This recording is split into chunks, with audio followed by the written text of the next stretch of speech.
इस मौके के लिए सीखने का मौका आपने हमको दिया है प्रभु जी। प्रभु हम मांगते हैं प्रभु जी कि पवित्र आत्मा आप हम सभी की सहायता करें। जितने जुड़े हैं प्रभु उनके लिए धन्यवाद। बाकी लोगों को जल्द से जल्द जुड़ने के लिए प्रभु आप उनकी सहायता और मदद करें प्रभु जी। प्रभु आगे का समय हम आपके हाथों में सौंपते हैं प्रभु। क्वेश्चन कंप्लीट हम कर पाए प्रभु, जो हम सीख रहे हैं प्रभु जी उसको हम अच्छी तरह से समझने पाए प्रभु। आप हमको अनुग्रहित करें प्रभु, आप हमको आशीषित करें। आगे का समय आपके हाथों में सौंपते हुए ये छोटी सी प्रार्थना मसीह यीशु के मधुर और मीठे नाम से मांगते हैं, आमीन। Amen. Praise God, hallelujah. So आप सभी को स्वागत है इस क्लास में। हम लगातार पिछले कुछ महीनों से अलग अलग विषयों को सीख रहे थे और विशेषकर मैं आपको चर्च एडमिनिस्ट्रेशन सिखा रहा था।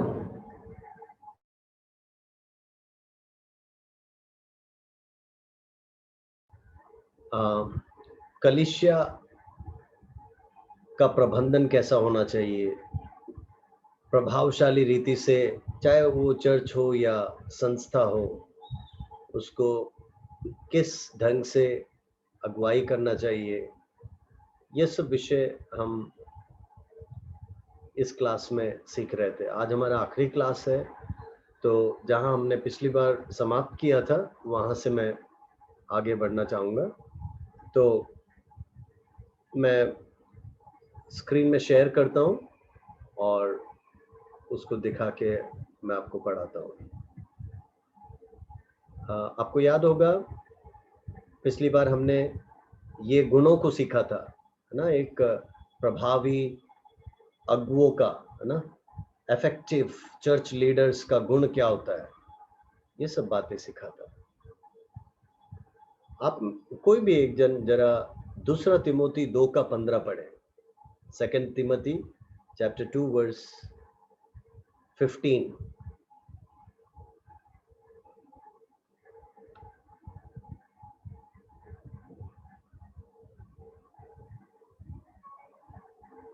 Be diligent to present yourselves approved to God, a worker who does not need to be ashamed, rightly dividing the word of truth. Okay, Hindi में बाइबल है किसी के पास तो हिंदी में भी पढ़ दीजिए।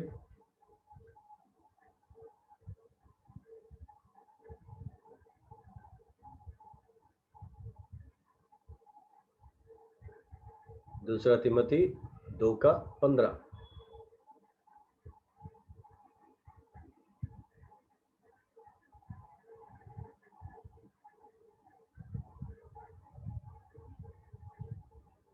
है बाइबल किसी के पास तो या पढ़िए।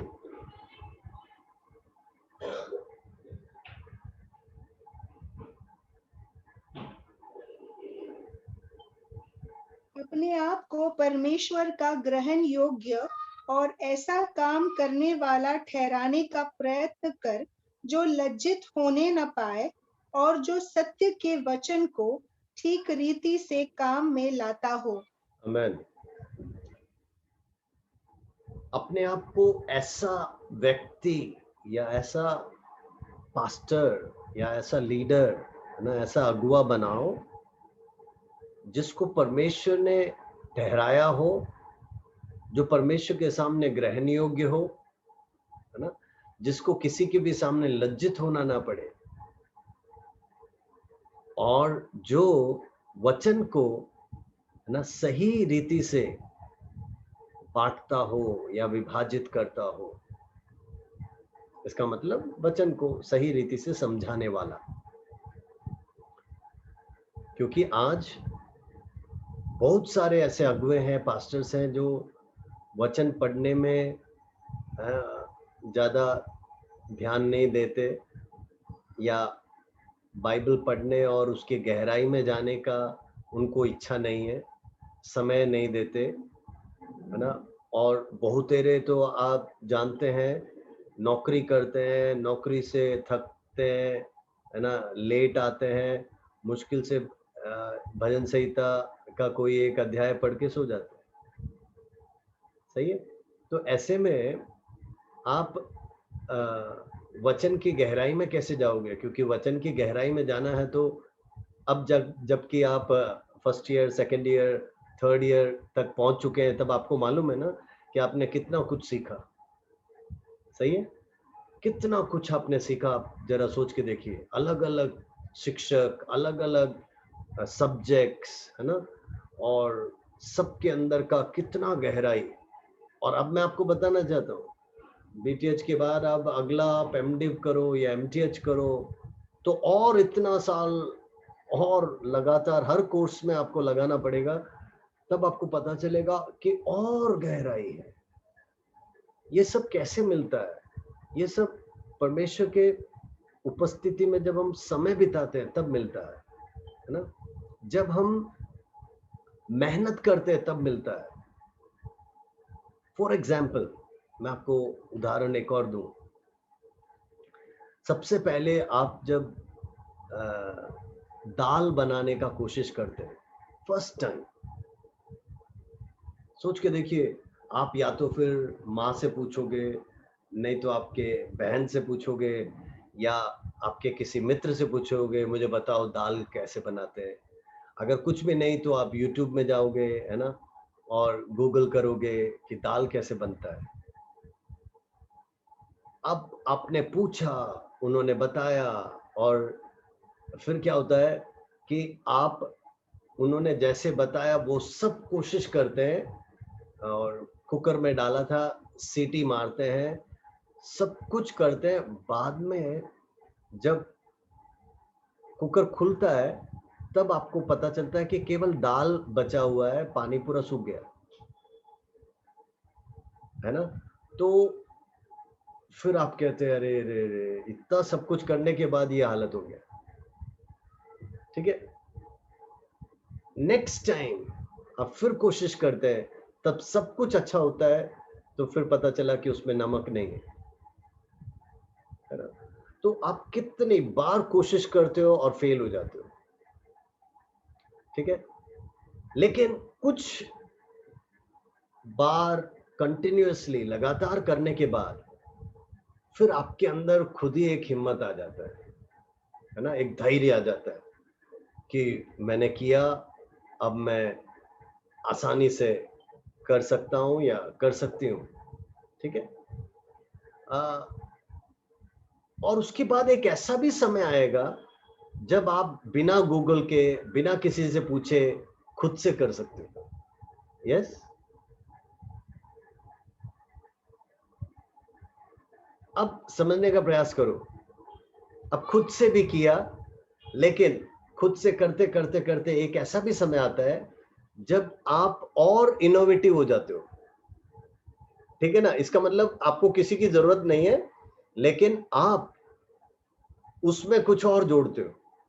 आप कहते हो, अरे थोड़ा सा इसमें मैं आज तक नहीं डाला, लेकिन आज मैं इसमें एक आलू डालता हूं, और आप देख रहे हैं कि नथिंग नथिंग बैड, कुछ खराबी नहीं है, अच्छा है।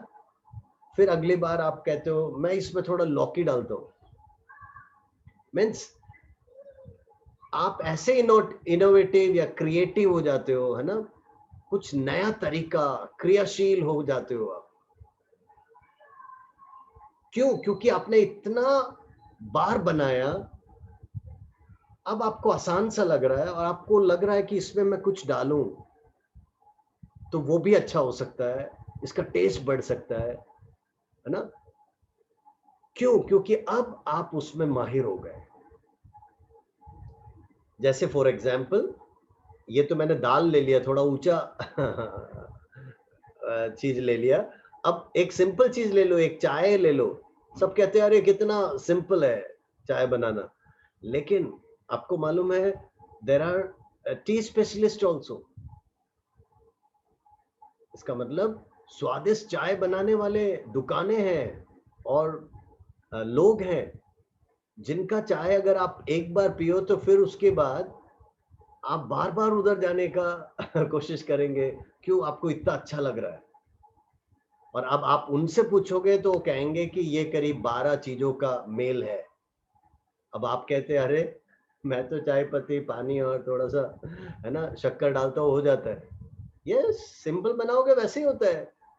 लेकिन जब आप क्रिएटिव हो जाते हो, जब आप माहिर हो जाते हो, फिर आप उसमें कुछ डालोगे, कभी पत्ता डालोगे, कभी लौंग डालोगे, कभी क्या डालोगे, so much of things that आपको अच्छा लगने लगेगा, है ना। और जो पीने वाला है या जिसको आप पिला रहे हो, उसको भी अच्छा लगने लगता है।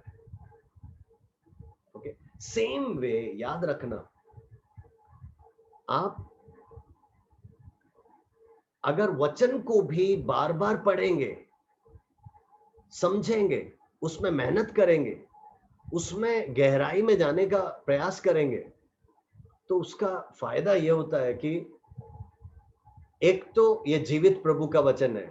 हर बार जब आप पढ़ते हैं तो कुछ नया आपको मिलेगा, किताबी चीजों से ज्यादा, सांसारिक चीजों से भी ज्यादा, है ना। उसमें फिर भी कई बार लिमिटेशन हो जाता है, लेकिन बाइबल में, प्रभु के वचन में लिमिटेशन नहीं होता है। आप 1000 बार पढ़ोगे तो 1000 नया विचार आपको मिलेगा, नया सोच आपको मिलेगा। ओके, सो क्योंकि ये पवित्र आत्मा से प्रेरित है, मुझे और आपको और विशेषकर प्रभु के बच्चों को 2 तिमोथी 2:15 याद रखना है। क्या कि हम हर हमेशा कोशिश करें कि सबसे अच्छे रीति से हम प्रस्तुत कर सकें, है ना। Do your best to present yourself.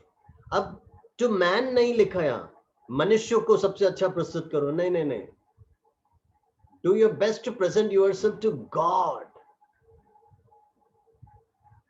परमेश्वर के सामने सबसे अच्छा, है ना, ग्रहण योग्य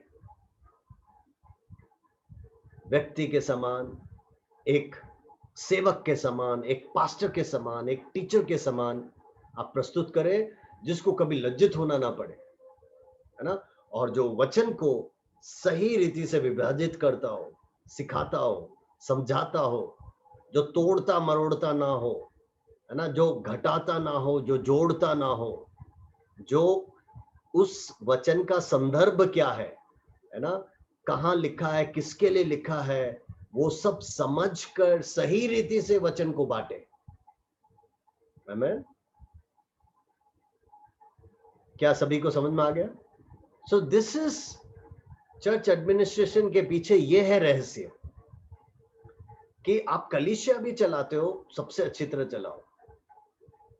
आप संस्था चलाते हो, सबसे अच्छी तरह चलाओ।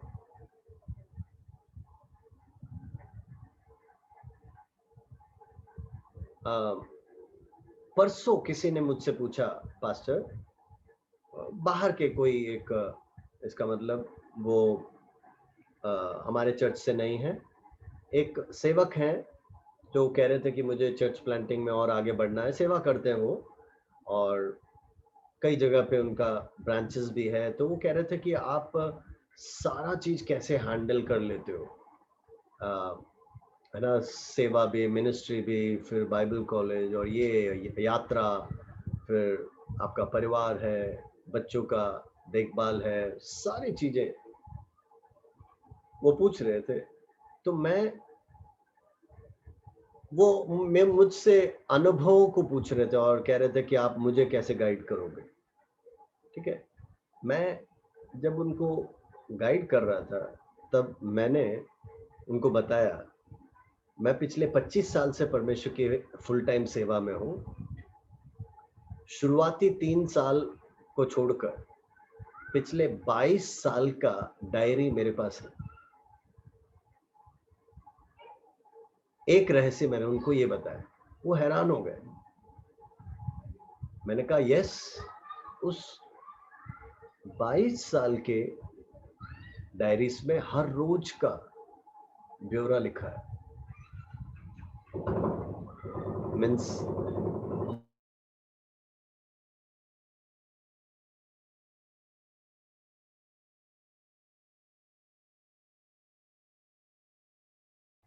हाँ, तो उसमें लिखा हुआ है कहाँ मैं सेवा पे गया, क्या मैंने प्रचार किया, ठीक है, कहाँ विजिट किया या यात्रा किया। अगर किसी बाहर के व्यक्ति से या किसी नए व्यक्ति से मिला तो वो लिखता हूँ, ठीक है। कुछ खर्चा हुआ है तो वो लिखता हूँ, कुछ आमदनी हुआ है तो वो लिखता हूँ। तो मैंने कहा इतना डायरीज 22 साल का रखा हुआ है कि जिससे कि अगर किसी को भी कुछ भी जानकारी चाहिए वो मैं क्षण भर में दे सकता हूँ। ये किसी ने कहा क्या? नहीं, ये मैंने सीखा है ना। बहुत सारे अगुओं के मुंह से मैंने ये सुना था बचपने में, और मुझे ऐसा लगा कि मुझे ये करना होगा। ऐसे समय होते थे जब मेरे पास एक नया न्यू ईयर डायरी खरीदने का पैसा नहीं होता था, तब मैं प्रार्थना करता था कि प्रभु मुझे किसी का कोई गिफ्ट नहीं चाहिए, लेकिन डायरी देना। और परमेश्वर हर बार है ना कहीं ना कहीं से किसी ना किसी के द्वारा डायरी देता था। उन सब का मैं प्रभु का धन्यवाद करता हूँ, क्योंकि वो सब मेरे लिए बहुत ही हेल्पफुल था कि मैं सब कुछ लिख सकूं। उससे क्या है कि आप 10 साल के बाद भी कुछ जानना चाहते हो तो पीछे मुड़कर देखेंगे तो सब कुछ आपको मिल जाएगा, और उससे आपका बहुत फायदा होता है। मैं आपको इंस्टेंसेस आफ्टर इंस्टेंसेस बता सकता हूँ। एक उदाहरण मैं देता हूं आपके बस विश्वास के बढ़ोतरी के लिए या जानकारी के लिए। एक बार एक परिवार ने मुझे कॉल किया और मुझसे कहा कि पास्टर आप घर में आइए। मैं घर में गया। घर में गया तो वो मेरे से बहुत ही क्रोध में बातें करने लगे, ठीक है। और क्या बातें कर रहे मालूम कि पास्टर हमको किसी ना किसी से पता चला कि आपने उस परिवार से, और वो हमारे चर्च के परिवार नहीं है, ठीक है, लेकिन उनके भी फ्रेंड है, मेरे भी फ्रेंड, ठीक है। तो उस परिवार में आप गए थे पिछले हफ्ते और आपने हमारे बारे में गलत बोला या उल्टा सीधा बोला। अब सोचो आप क्या करोगे। ये हमारे एक ब्रांच का विश्वासी परिवार ने मुझे घर में बुलाया, ठीक है। घर में बुला के वो क्रोधित हो रहे हैं, किस लिए? ये कहकर कि आप पिछले हफ्ते फलाना घर में गए थे, ठीक है, और आपने हमारे बारे में उल्टा सीधा बोला। कैसे हैंडल करोगे? तो मैंने कहा कोई बात नहीं, आपने बोल लिया, आपका गुस्सा मैंने सुन लिया, ठीक है। फिर मैंने बोला मैं अभी आपके घर में बैठा हूं, ठीक है, मैं अभी आपके घर में बैठा हूं,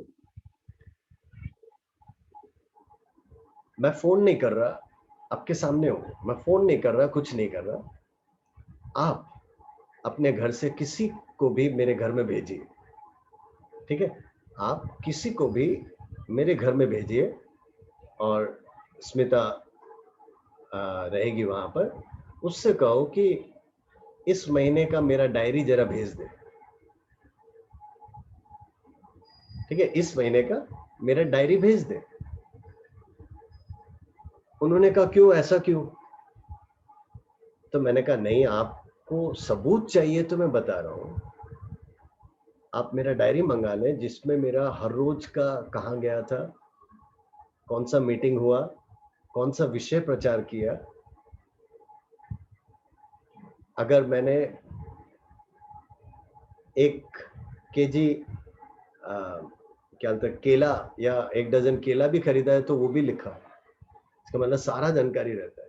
तो मैंने कहा कि आप जाइए ना, किसी को भी भेजिए, मेरे वाइफ से वो बस वो डायरी लेके आने के लिए बोलो और मैं आपको दिखाता हूँ क्या सच्चाई है। तो उन्होंने कहा नहीं नहीं पास्टर, हम इतने साल से आपके साथ हैं, हमको विश्वास है, आप बताइए आप क्या कहना चाहते हैं। तो मैंने कहा आप मेरा डायरी देखेंगे तो आपको पता चलेगा कि एक आप पिछले हफ्ते की बात कर रहे हैं, मैं पिछले 3 महीने में उस घर में नहीं गया।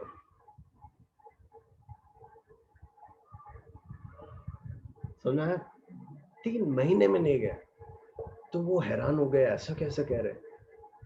फिर मैंने बोला अब अब मैं आपको बताता हूं कि आपको ये चुगली या उल्टा सीधा आके कौन कह रहा है, अब मैं आपको बताता हूँ। तो वो कह रहे, सोचे कि ऐसा कैसा। और फिर आपको मालूम है, मैंने सीधा उस पास्टर का नाम लिया, है ना, जिस परिवार के बारे में हम बातें कर रहे थे, जो इस परिवार को जानते हैं, ठीक है। तो उनको मालूम है कि उस परिवार के साथ मैं भी मित्र हूं, ठीक है। लेकिन उस पास्टर ने क्या किया था, वो पास्टर हमारे विश्वासी के घर में जाके मेरे प्रति उल्टा सीधा बोलकर उस विश्वासी को मेरे विरुद्ध कर रहे हैं, ताकि वो हमारी कलीसिया छोड़ दे और उस पास्टर के कलीसिया में जुड़ जाए। समझ में आया? सोचिए, ये हमारे यहाँ नाला सुपारा की ही बात है, और कहीं की नहीं, नाला सुपारा की बात है। मैं उस पास्टर का नाम नहीं बता रहा हूँ, विश्वासी का नाम नहीं बता रहा हूँ, I am just giving you example. और जब मैंने उस पास्टर का डायरेक्टली नाम बताया कि इन्होंने आके आपको ये बताया होगा, मैंने कहा उनसे बोलो हिम्मत है तो मेरे सामने आए, और अगर नहीं तो आपने जो भी कहा वो वापस लीजिए और माफी मांगिए। उन्होंने मुझसे माफी मांगा और कहा पास्टर हमको गलतफहमी हुई और अब हमको समझ में आ गया कि सचमुच में वो पास्टर गलत है। समझ में आया? और उस बार से उन्होंने उस पास्टर से दूरियां रखी, और तब जाके उनको पता चला कि वो व्यक्ति कईयों के साथ ऐसा ही कर रहे थे। ओके, तो देखिए, परमेश्वर हमको कई बार बुद्धि देता है जिससे कि हम ऐसे समयों पर जय प्राप्त कर सकते हैं। कोई उंगली उठाता है तो हम उसका सही जवाब दे सकते हैं। समझ में आ रहा है कि नहीं? ऐसा ही एक बार हुआ था। एक और उदाहरण बताता हूँ, एक अलग उदाहरण। एक जवान हमारे कलीसिया के, उन्होंने कहा कि पास्टर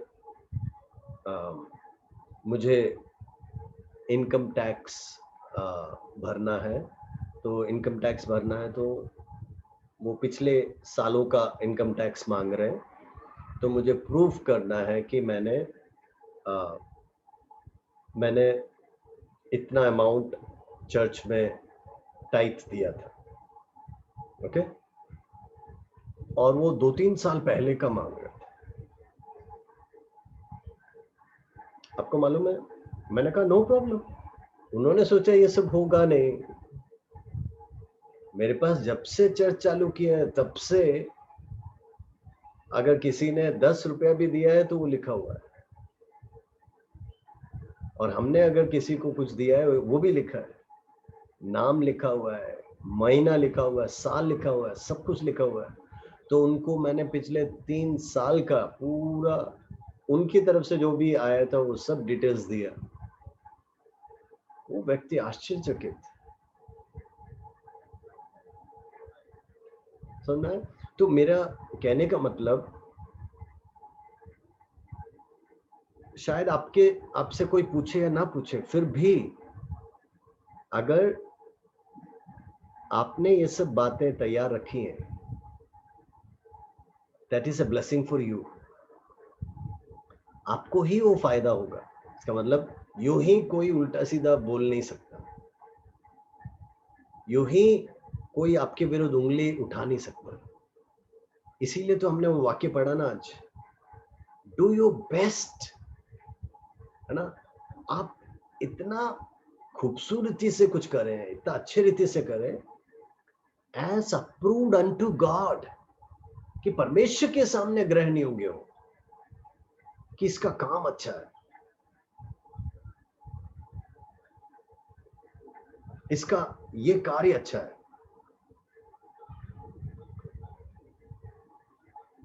अब जरा सोच के देखिए, आपके साथ भी कितने लोगों ने बाइबल कॉलेज चालू किया था फर्स्ट ईयर में। अब उन्होंने सोचा कि ये सब आसान है, आसान है, लेकिन देखो धीरे धीरे एक ना एक कारण, एक ना एक रीजन, है ना, और वो सब निकलते निकलते या आधा अधूरा उनका रह गया। लेकिन आपने हिम्मत बांधी, मेहनत किया, पढ़ाई किया, परीक्षा लिखा, लगातार पढ़ते रहे, तो अब देखो थर्ड ईयर का भी फर्स्ट सेमेस्टर खत्म हो रहा है और कुछ ही महीनों के बाद आपका ग्रेजुएशन, है ना। क्यों? क्योंकि आप उसके लिए समय निकाल रहे हैं, आप उसके लिए मेहनत कर रहे हैं। किसी भी विषय में आप याद रखना कि you need to present yourself as the best person, yeah, as the best candidate, you are doing your level best, आप सबसे अच्छा कर रहे हैं, सबसे अच्छे रीति से कर रहे हैं। वो परमेश्वर उन चीजों से, है ना, पसंद करता है।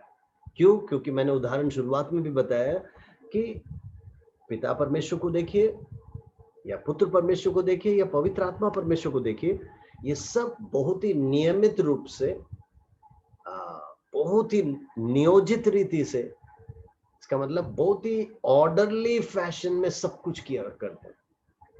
वो कंफ्यूजन का परमेश्वर नहीं है। तो एडमिनिस्ट्रेशन में ये सब बातें बहुत ही महत्वपूर्ण, बहुत ही महत्वपूर्ण। सो आप सभी को अपने आप को ऑर्गेनाइज करना बहुत जरूरी है। वो आपके लिए फायदा है, कोई पूछे या ना पूछे, आपके लिए फायदा है, ठीक है। ये देखिए, बिल हाइबल्स करके जो जीएलएस के फाउंडर थे, global leadership summit, pastor Bill Hybels ने ऐसा एक स्टेटमेंट कहा जो येलो में है, self leadership is our greatest investment when leading. इसका मतलब स्वयं जो नेतृत्व है, ये सबसे बड़ा निवेश है जब हम अगुवाई कर रहे हैं। इसका मतलब जैसे आप अगर लीडर हो एक चर्च के, या एक चर्च के पास्टर हो, सो सेल्फ लीडरशिप, इसका मतलब स्वयं नेतृत्व, खुद को और डेवलप करना, तैयार करना, मोटिवेट करना। आप सेल्फ डेवलप हो गए तो याद रखना, आप लीड कर रहे हैं, आपके द्वारा बहुत तेरे आशीष पाएंगे, बहुत तेरे ब्लेस्ड हो जाएंगे।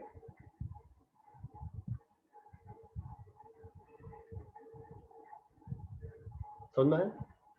तो उस बिल हाइबल्स पास्टर ने कहा कि आप अपने आप को डेवलप करें तो क्या होगा, you will be presenting yourself as one approved, है ना, before God, a good workman, एक अच्छा सेवक, एक अच्छा लीडर, एक अच्छा अगुवा के नाई आप प्रेजेंट करेंगे, और उसको किसी के सामने, है ना, लज्जित होना नहीं पड़ेगा। तो वो पूछते हैं कि आपको ये क्वेश्चंस पूछना चाहिए, इज माय कॉलिंग श्योर, इसका मतलब क्या प्रभु ने सचमुच में मुझे सेवकाई के लिए बुलाया? पूछ लो, क्योंकि पूछ लो तब उत्तर मिलेगा। अगर आप कहते हैं हाँ, तो इसका मतलब मुझे फिर नौकरी के पीछे भागना नहीं चाहिए, मुझे फिर और किसी चीज के पीछे भागना नहीं चाहिए। मेरे को अगर बुलाहट है तो मैं बस उसी बुलाहट के पीछे चलूंगा, है ना। वो है लीडरशिप। अगर आपको बुलाहट है कि एक शॉप चलाना है, धंधा करना है, तो फिर इधर उधर आपको ताकना नहीं चाहिए, आपको वो चलाना है, जी जान लगा दीजिए। है ना? पूछिए परमेश्वर मुझसे क्या चाहता है कि मैं क्या करूं? मेरे जीवन में परमेश्वर की इच्छा क्या है कि मैं क्या सेवा करूं? क्या दर्शन उसने दिया है? मुझे कहां जाना है? आपको चारों तरफ देखना है और निर्णय लेना है कि क्या करना चाहिए। आमेन। मैं आज ही सुबह वाईवैम के बॉम्बे के जो लीडर हैं उनसे बातचीत कर रहा था, डॉक्टर मुत्तू। तो वो अपना बस लेकर सहायता के लिए नंदुरबार गए हुए थे, वहाँ कोविड के सामानों को, दवाइयों को, है ना, मास्क और ऐसे कई चीजों को जाके वो डिस्ट्रीब्यूट करके आए। तो आज पहुंचे करके उन्होंने, जाते समय मैंने ही उनको प्रार्थना करके यहाँ से भेजा था। तो आज पहुंचे करके उन्होंने लिखा, तब मैंने उनको कहा कि ठीक है, अगला ट्रिप के लिए आप प्रार्थना करो कि अगला ट्रिप रत्नागिरी या कोल्हापुर इलाके में हो जहां बाढ़ से ग्रसित लोग हैं, है ना, तो वहां पर हेल्प करो। तो उन्होंने कहा yes we are thinking and planning, है ना। तो देखो, अब मैंने ये नहीं कहा कि आ जाओ पालघर आ जाओ, इसका मतलब नालसपारा विरार आ जाओ, वसई आ जाओ। नहीं, मैं ऐसे लीडर, मैं जब सोचता हूं तो मेरा दर्शन छोटा नहीं है, मेरा दर्शन बड़ा है। ठीक है, तो मैं पूरे अपने भारत के लिए, महाराष्ट्र के लिए सोचूंगा, है ना, क्योंकि अपने लिए हम लगातार सोचते रहते हैं, लेकिन ऐसे लीडर मैंने देखा, अभी बाढ़ से लोग ग्रसित हैं तो कुछ मदद मिले तो उनको जल्दी मिले, है ना, तो वो लोग तैयार हैं, अगला ट्रिप कोल्हापुर और रत्नागिरी में जाएंगे। तो देखिए, एक लीडर का मतलब है चारों तरफ देखना और सही निर्णय लेना, है ना, आगे का सोचना, अगला कदम लेना, है ना, ताकि आपका जो सेवा है वो रेलेवेंट हो, है ना। आपका, फॉर एग्जाम्पल, अभी एक और संस्था ने मुझे बुलाया और मुझसे बातचीत किया और कहा कि पास्टर पीपी किट चाहिए तो हम देते हैं। मैंने कहा मुझे नहीं चाहिए। ओके, तो देखिए, मुझे पीपी किट इन रियलिटी नहीं चाहिए। फिर उन्होंने कहा नहीं पास्टर, अगर किसी और पास्टर को चाहिए तो बताओ। तो मैंने अपने पास्टर्स ग्रुप में डाल दिया, अगर किसी को भी चाहिए तो आप लिख सकते हैं। फिर मैंने उसमें, किसी को भी चाहिए तो मैंने उसमें कुछ रीजंस बताया। मैंने उसमें लिखा, जैसे अगर आपको अंतिम क्रिया किसी कोविड पेशेंट का करना है तो पीपीई किट डाल के करना पड़ेगा, एक। दूसरा, अगर आपको किसी कोविड पेशेंट से जाके किसी हॉस्पिटल में मिलना है तो पीपीई किट डालना पड़ेगा। तो ऐसे में अगर आपको, आप लोग उस प्रकार के सेवा करते हैं या आपको चाहिए तो रेलेवेंट है ना, तो आपको पीपीई किट की जरूरत है। मुझे लगा कि मुझे नहीं चाहिए तो मैंने ना बोला, लेकिन मैंने बाकियों को वो इंफॉर्मेशन दे दिया ताकि जिसको चाहिए उसको तो फायदा हो, समझ में ना। सो हर समय ऐसे लीडर आपको सोचना है, क्या ये आपके लिए फायदेमंद है या आपकी चर्च के लिए फायदेमंद है या आपके इलाके के लिए फायदेमंद है या किसी और इलाके के लिए फायदेमंद है, और उसके अनुसार अगर आप निर्णय लो तो आप सचमुच में प्रभु के राज्य के लिए बहुत ही आशीषमय ठहरेंगे, है ना, और आपके द्वारा बहुत लोग आशीष पाएंगे। ठीक है, अब देखो उनका अगला एक और क्वेश्चन है, is my love for God and people increasing? परमेश्वर के प्रति और लोगों के प्रति क्या मेरा प्यार बढ़ रहा है कि नहीं? अगर बढ़ रहा है तो अच्छी बात है, इसका मतलब आप प्रभु के लिए कुछ करना चाहते हैं, लोगों के लिए कुछ करना चाहते हैं। लेकिन प्रभु के प्रति और लोगों के प्रति भी प्यार कम हो रहा है तो इसका मतलब है you are going through a burnout period, है ना, उसको बोलते हैं मिनिस्ट्री बर्नआउट। इसका मतलब वो एक इंडिकेटर है, वो एक चिन्ह है कि आप थक चुके हैं।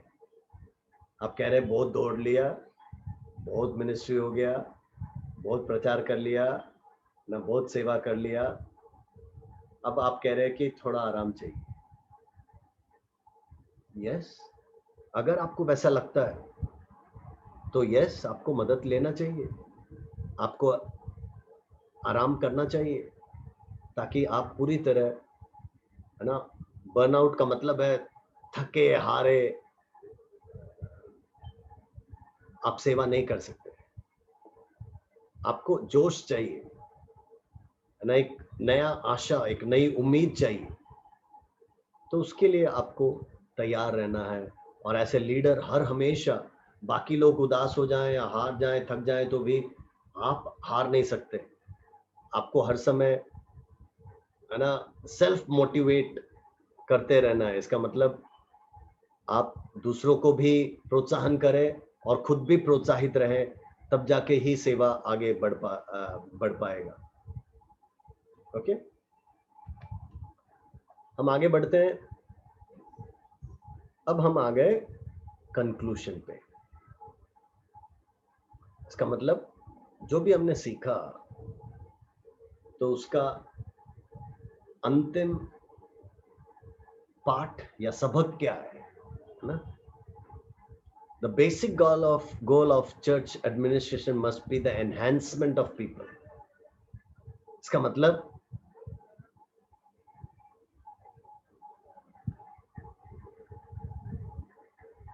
जो सर्वसाधारण लक्ष्य है कलीसिया प्रबंधन इस विषय का, वो है लोगों का बढ़ोतरी होना चाहिए, है ना, एक आत्मिक बढ़ोतरी।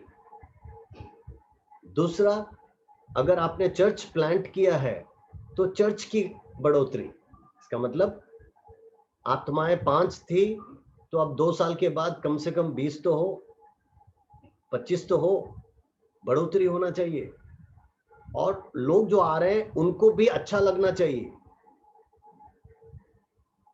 अगर नहीं अच्छा लगे तो वो आपके पास क्यों आएंगे? वो कहेंगे नहीं नहीं नहीं, दूसरा कलीसिया अच्छा है, तो वो उधर को जाएंगे।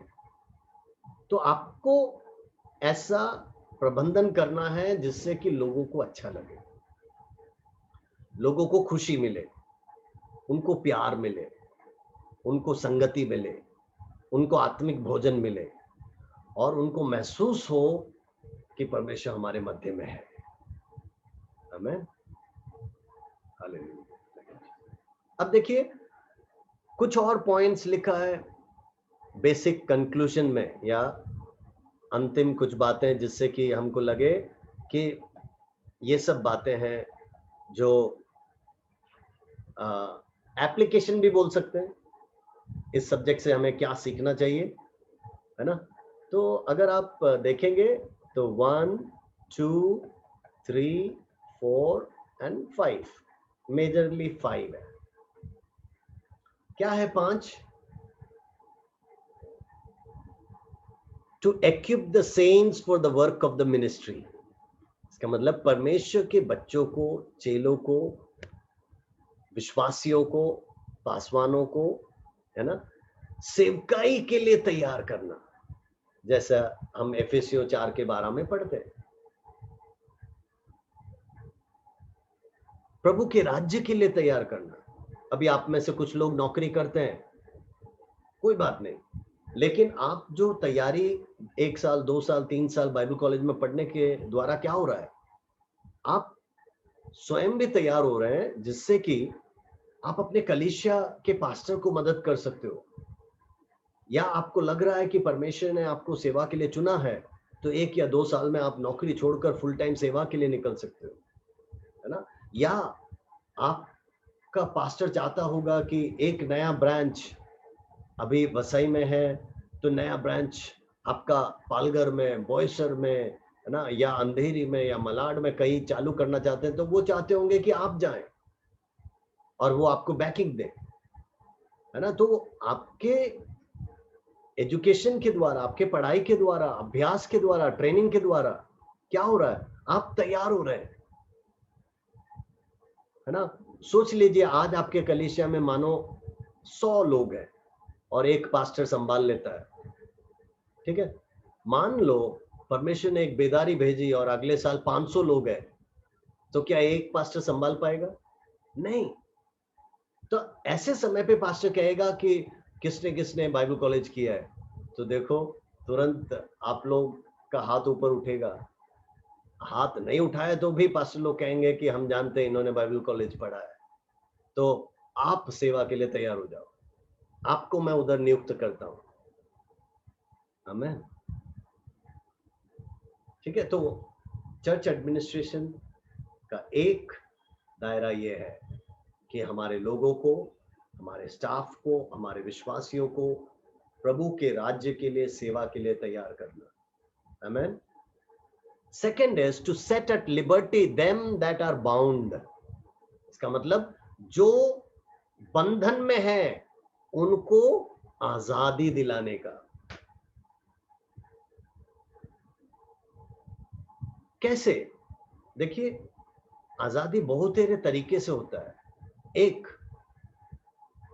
आप किसी को एक नौकरी दिलाते हो तो क्या होता है, नौकरी दिलाने से क्या है, आप हर बार 2000 नहीं दे सकते हो, है ना। एक बार आपने 2000 दिया या 5000 दिया, मदद किया, लेकिन क्या आप हर महीना दे सकते हो? नहीं ना। लेकिन अगर मान लो आपने उसके लिए इडली डोसा का एक ठेला बना के दिया या खरीदने में मदद किया, तो क्या होता है, उसके बाद हर महीना वो कमा सकता है, वो अपने में खड़ा हो सकता है। तो क्या होगा, वो जो बेरोजगार था, आपने उसको आजादी दिला दी। ठीक है। या मान लो किसी को घर नहीं था, है ना, और आप जानते हैं कहीं से बहुत ही कम सस्ते में लोन मिलता है, सरकार का लोन या कुछ, और आपने उसको सरकारी लोन दिला दिया किसी के जरिए, किसी दोस्त, तो वो हर हमेशा किराए से आजाद हो जाता है ना। उस जिंदगी भर वो याद रखेगा कि ये इस व्यक्ति ने मुझे ये घर खरीदने में मदद किया। सही। या मान लो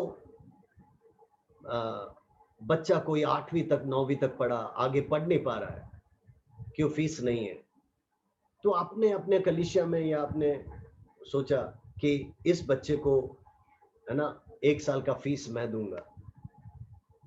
तो क्या हो रहा है, आप उसको, है ना, बंधन से, या है ना, उस जो अंदर जो टॉर्चर चल रहा था, व्याकुलता चल रहा था, उससे आप आजाद कर रहे हैं।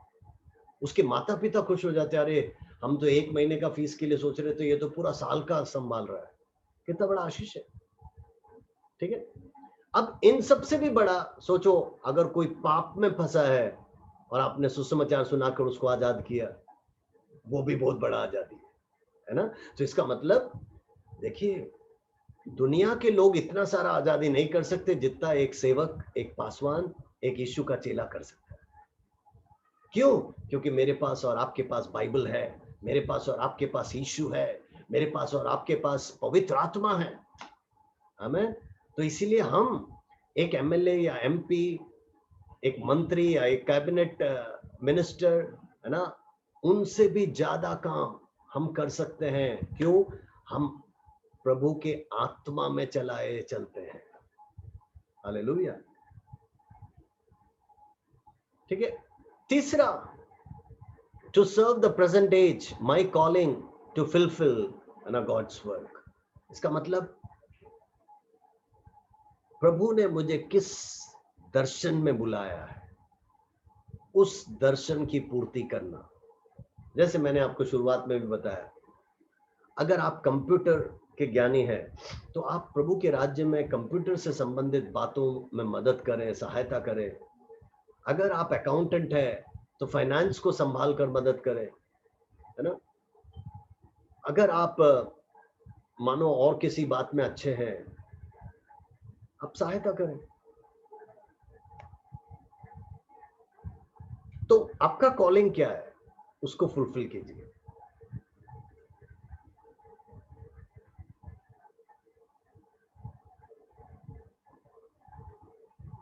अब प्रभु ने सबको अलग अलग वरदान दिया है, हम सब जानते हैं। तो आपको और मुझे प्रभु का क्या वरदान आपके लिए है वो समझना है, और समझकर उसको प्रभु के राज्य के लिए इस्तेमाल करना है। आमेन। अभी देखो, हमारे कलीसिया का एक कंप्यूटर जानने वाला एक भाई ने पिछले दिनों में मुझसे आके पूछा कि पास्टर, मैं क्या कर सकता हूँ, आप बताइए। तो मैंने कहा आपको क्या मालूम है? तो उन्होंने कहा कंप्यूटर से रिलेटेड मुझे सब कुछ मालूम है। मैंने कहा ठीक है, PZMS का बाइबल क्लास चलता है, उसका लिंक मैं हमारे चैनल PZMS चैनल में डालता हूँ, ठीक है। तो मैंने उनसे कहा क्या ठीक है, आप उसके सामने एक हेडिंग, उसको बोलते थंबनेल, एक पोस्टर बना के दे सकते हैं जाके, ताकि हम उसके सामने डालें। अभी मैं आपको दिखाता हूँ थंबनेल क्या होता है। ये देखिए, आप अगर PZMS के चैनल में जाएंगे, ये आपको दिख रहा है, दिख रहा है? तो आपने देखा first semester Christian basic doctrine by pastor चरियांगुंज, by pastor Dheeraj, first semester part 1, part 2, part 3, अलग अलग टीचर्स का। दिख रहा है आपको? इसका मतलब अब कोई भी उस चैनल को खोलेगा और वो नीचे को जाएगा तो फर्स्ट ईयर का पूरा हो गया, अभी सेकंड ईयर चल रहा है, सेकंड ईयर का भी पूरा हो गया, फिर हम ऐसा ऑर्डरली कर रहे हैं। उसमें क्या है, कोई भी उस चैनल में जाके देखेगा तो उसको पता चलेगा कौन सा सब्जेक्ट है, कौन से टीचर है। तो उनको जो भी पढ़ना है या कोई भी विषय के बारे में सुनना है तो सीधा वो हेडिंग देखें, तो उस हेडिंग में उनको सब कुछ मिल जाएगा। समझ आया? तो देखो, वो एक भाई जो उसमें अच्छा है, ही इज डूइंग हेल्पिंग। तो आपका कॉलिंग क्या है आपको समझना जरूरी है। उस कॉलिंग के अनुसार आप प्रभु के राज्य को हेल्प करो। आमेन। ठीक है। Fourth, and oh thy servant Lord prepare a strict account to give। इसका मतलब है जवाबदेही बनना, अकाउंटेबिलिटी। एक अच्छा दास, एक अच्छा सेवक, एक अच्छा प्रभु का खादिम या पास्टर या एक डिसाइपल, याद रखिए उसको चाहिए कि हर चीज का उसे जवाबदेही बनना है, अकाउंटेबिलिटी दिखाना है। इसका मतलब आपके पास्टर ने आपसे बोला कि ये लो 1000 रुपया, है ना, जाओ सबके लिए आज आप कुछ खरीद के लाओ, मिठाई खरीद के लाओ, ठीक है। तो पास्टर ने बोला 2-3 अलग अलग टाइप का होना चाहिए। तो आप गए, एक दुकान से आपको चॉकलेट मिला 300 रुपए का, दूसरे दुकान से आपको लड्डू मिला 400 रुपए का, 700 हो गया। फिर आपको 300 रुपए और है, फिर आपने तीसरे दुकान से मान लो कुछ समोसा ले लिए, ठीक है। और अब आपके पास बचे हैं 20 रुपया, बाकी 980 रुपया हो गया। पास्टर ने कितना दिया था? 1000 रुपया दिया था, है ना। अब आप उनको ब्यौरा कैसे दोगे? ब्यौरा क्या दोगे मालूम? अगर आप एक अच्छे व्यक्ति हैं तो आप ऐसा कहेंगे, कोई कहेगा पास्टर 980 हो गया, ये लो 20 रुपया, खत्म कहानी, ठीक है। पास्टर कुछ भी नहीं बोलेगा, या वो लीडर जिसने आपको दिया है और कुछ भी नहीं बोलेगा। अगर सचमुच में आप सचमुच में एक अच्छे दास हैं, सेवक हैं, इस वचन जो हमने सीखा उसके अनुसार के व्यक्ति हैं, तो आपको मालूम है आप क्या करेंगे? वो 3 जगह से जो खरीदा, तीनों दुकान से आप कहेंगे बिल दो, ठीक है। तो अब आप जब पास्टर के पास या उस लीडर के पास जब जाओगे, 3 बिल आप दोगे और आप कहोगे तीनों को पास्टर जरा ऐड कीजिए। तो पास्टर ने ऐड किया तो 980 हुआ। तो उसके बाद 3 बिल के बाद 20 रुपया आप लौटाओगे। वो है रियल अकाउंटिंग। इसका मतलब जो आपको दिया उसका सही ब्यौरा आपने दिया। हाँ, मैं जानता हूं कई जगह पे आपको बिल नहीं मिलता है तो भी उसको अच्छी तरह बताएं कि पास्टर वो एक जगह का बिल नहीं मिला, ठीक है, वो बताएं ताकि उस दूसरे लीडर को या उस पास्टर को आपके प्रति विश्वास हो, है ना। ये है अकाउंटेबिलिटी, एडमिनिस्ट्रेशन ये होता है, ठीक है।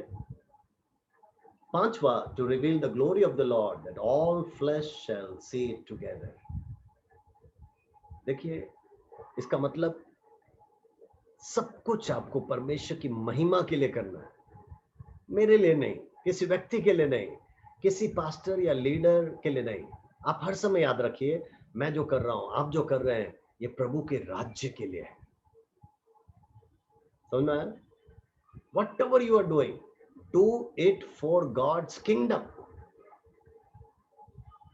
because he is the one ultimately who is going to bless you, who is going to reward you, है ना।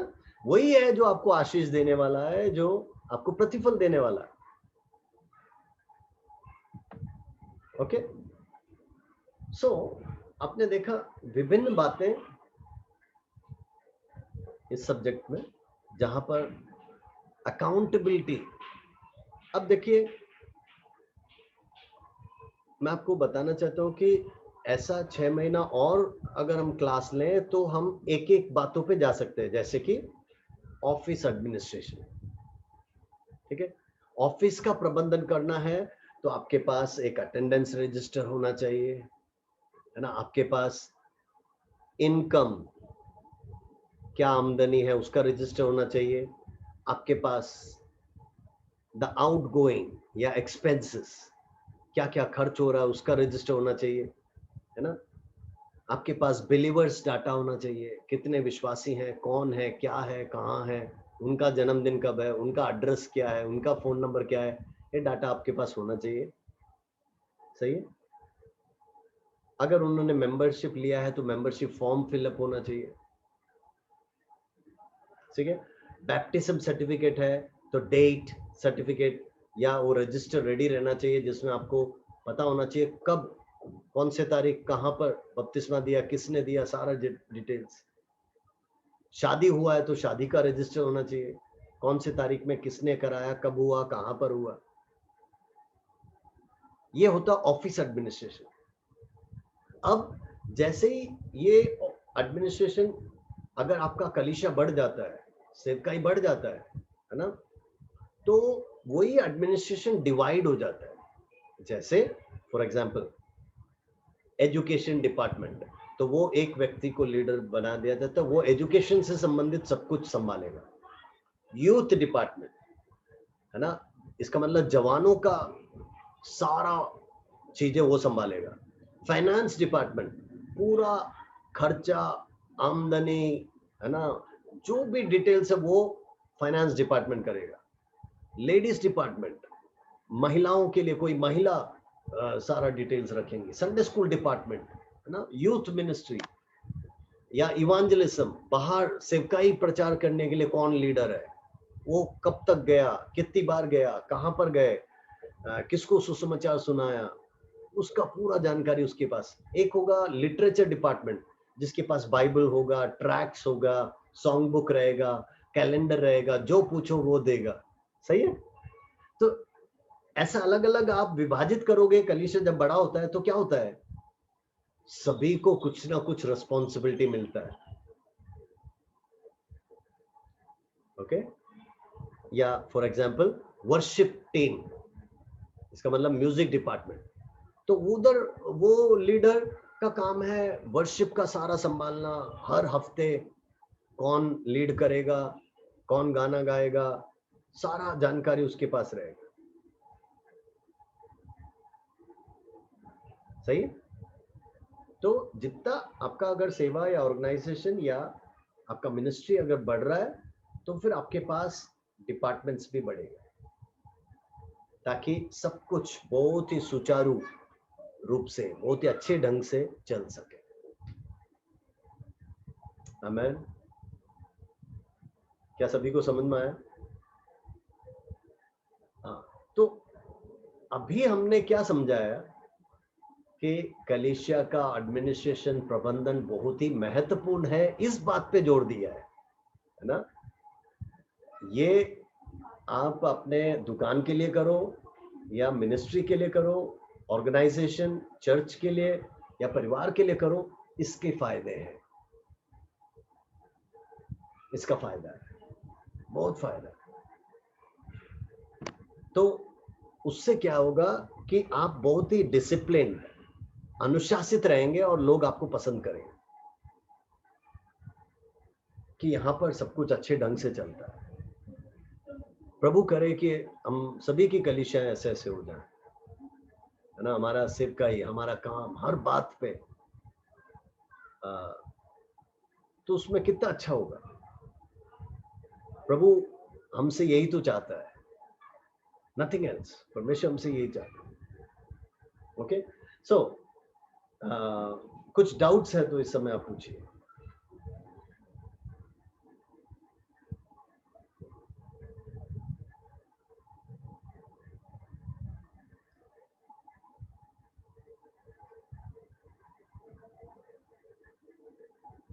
ओके, सभी को सब कुछ समझ में आया?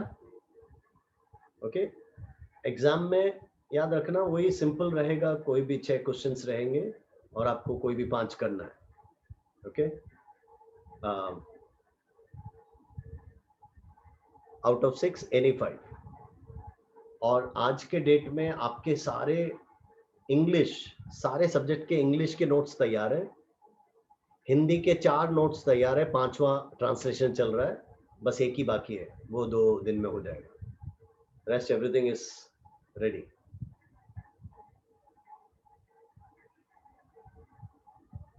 ओके, अब जैसे आप आगे बढ़ोगे, चाहे आपका ये बीटीएच कोर्स खत्म भी हो जाए, तो उसके बाद मान लो आपको फाइनेंस से कुछ सीखना है, कैसे हैंडल करना है, कैसे मेंटेन करना है, ठीक है? तो इन फ्यूचर आपको ऐसा कोई भी हेल्प चाहिए होता है, आप कभी भी हमारे पास आ सकते हैं, हमारे ऑफिस में, तो हम आपको A to Z पूरा डिटेल्स दिखा सकते हैं, समझा सकते हैं, पढ़ा सकते हैं। क्योंकि उसके लिए हमारे पास इधर टाइम नहीं है, तो इसीलिए हम उस डिटेल्स पे, एक एक के डिटेल्स पे नहीं जा रहे, है ना? किसी भी चीज में कैसे अकाउंटेबिलिटी मेंटेन कर सकते हैं, कैसे सब कुछ अच्छे ढंग से कर सकते हैं, वैसा ही एक चीज होता है। एक क्वेश्चन जो मैंने कहा ना परसों, किसी एक प्रभु के दास ने कहा कि कैसे मेंटेन कर सकते हैं सब कुछ, तो उसका एक उत्तर मैंने दिया था, वो था कि आप हर रोज एक चेकलिस्ट बनाइए, उसको बोलते हैं थिंग्स टू डू, क्या क्या करना है, लिख के रखो, ठीक है? सुबह लिखा क्या क्या करना है, उसके बाद जब रात को सोने से पहले अब देखो उसमें से आपने क्या क्या पूरा किया। ये हर एक लीडर्स को, हर एक प्रभु के दास को, सेवक को ये बहुत ही हेल्पफुल रहेगा। बहुत अच्छी बात है, इसका मतलब एक अच्छा स्वभाव है। व्हाट थिंग्स टू डू, क्या क्या करना है आज, या क्या क्या इस हफ्ते में करना है। सो डेली आप लिख सकते हो तो अच्छी बात है, क्योंकि मैं डेली लिखता हूँ, ठीक है? नहीं, आपको डेली कुछ ज्यादा काम नहीं है तो हफ्तों का लिखो, पर वीक, इस हफ्ते में मुझे क्या क्या करना है, खत्म करना है, किसको पैसा देना है या किससे लेना है, क्या खरीदना है या क्या देना है, क्या बिल पटाना है, हर काम, कहाँ विजिट करना है, कहाँ प्रचार करना है, आप लिख के रखो। और जब हो जाता है उसको टिक करो, और जब दिन के एंड में या हफ्ते के एंड में आप जब देखोगे तो आपने देखा कि मैंने 12 पॉइंट लिखा था, 10 पूरा हो गया, वाह, खुशी आता है कि 10 हो गया। तो उससे क्या है, आपको पता चलेगा कि 2 ही बाकी है, वो भी मैं बहुत ही जल्दी कर लूंगा। सो ये एक चेकलिस्ट बनाना भी अच्छा है, थिंग्स टू डू बोलते हैं उसको, क्या क्या करना है, क्या क्या बाकी है। सो यही सब है चर्च एडमिनिस्ट्रेशन एंड लीडरशिप, है ना, इससे संबंधित। सो वही मैंने कहा, आपको कभी भी ऑफिस में आना है तो मैं आपको और डिटेल्स दिखा सकता हूँ, समझा सकता हूँ, मीन्स दिखा के समझा सकता हूँ। और इसके अलावा ऐसे कोर्सेज भी रहते हैं, जैसे 1 day seminar, 2 day seminar, 3 day seminar, church administration पे, या फाइनेंस को कैसे हैंडल करना है उस पे सेमिनार रहता है, या संस्था कैसे चालू करना है उस पे रहता है। ऐसा कुछ भी अगर आपको जानकारी चाहिए या आपको अटेंड करना है कुछ, तो आप बताइएगा, है ना। हम उसके लिए आपको गाइड कर सकते हैं। ओके, क्वेश्चंस नहीं है तो हम प्रार्थना करके समाप्त करते हैं। Is that clear? सभी को क्लियर है? ठीक है, आइए हम प्रार्थना करें। स्वर्गीय पिता परमेश्वर, राजाओं के राजा, प्रभुओं के प्रभु, हम तेरा धन्यवाद करते हैं कि प्रभु हम पिछले कुछ महीनों से लगातार चर्च एडमिनिस्ट्रेशन एंड लीडरशिप, कलीसिया का प्रबंधन और नेतृत्व, इस विषय के बारे में सीखने के लिए तूने हमें मदद किया, इसीलिए धन्यवाद। प्यारे प्रभु जी, जो भी बातें हमने सीखा है, यीशु राजा, जो भी बातें इस पूरे सेमेस्टर में प्यारे परमेश्वर हमने सीखा, इसको हमारे जीवनों में लागू करने के लिए तो हमें मदद कर, सहायता कर प्रभु। जितने भी स्टूडेंट्स इस थर्ड ईयर में जुड़े हैं और सीख रहे हैं, उन सबको तू अनुग्रहित कर, आशीषित कर प्रभु जी। हम प्रार्थना करते हैं कि वो सभी इन सब बातों को सीखकर, समझकर अपने जीवनों में, अपने सेवकाई में लागू कर सकें। और प्रभु हम ये भी प्रार्थना करते हैं, दुआ करते हैं कि ये सभी तेरे लिए नमूने में जीवन को व्यतीत कर सकें। आज जो भी स्टूडेंट्स जुड़ नहीं पाए, जहाँ कहीं भी है, तू उन्हें भी संभाले रख।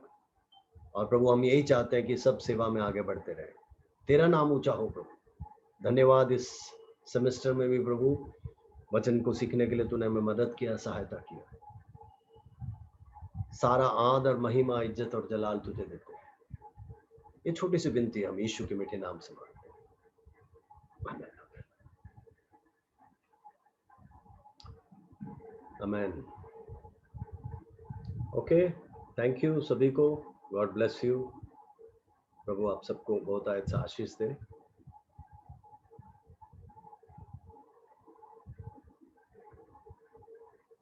Thank you, Pastor. God bless you too. Thank you, thank you. Thank you, Pastor. God bless you. Yes brother, thank you.